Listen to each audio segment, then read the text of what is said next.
Good morning!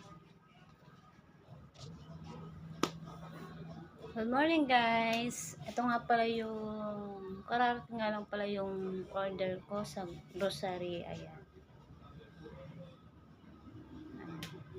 Dalawang box. Ayan, tsaka isang. Bali yan guys ay inutang ko lang muna siya sa grocery. Wala na kasi akong pampunan eh. Bali 10 days ko siya bago bayaran. Ang mangyayari no, para mabayaran ko siya, hindi na ako mamamalengke noon nung araw na yun para mabayad ko siya. Tapos siguro kung sinuwerte-swerte na paikot ko siya,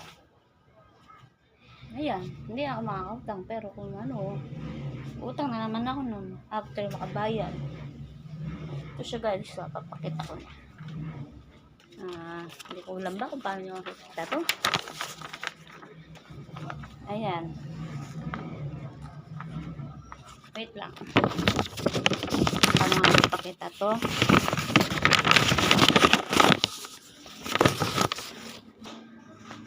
As you can see, makikita nyo siya dyan is 19 plus. Pero ang binayaran ko ngayon is nasa 47 lang.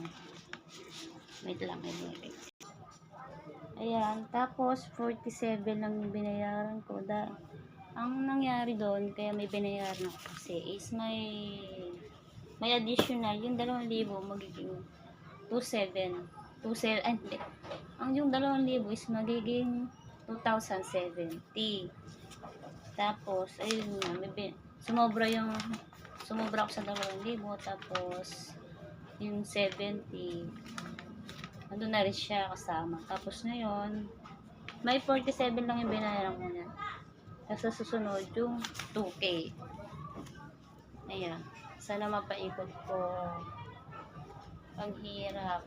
Kung kahit ayaw mong mangutang, talaga mapapautang ako. Ano pa ba? Wala naman ako ibang asaan. May muta pa yata ako. Oh my gosh. Ayan. Nagkakape nga lang ako eh. Tapos nag-e-edit ako, dumating siya.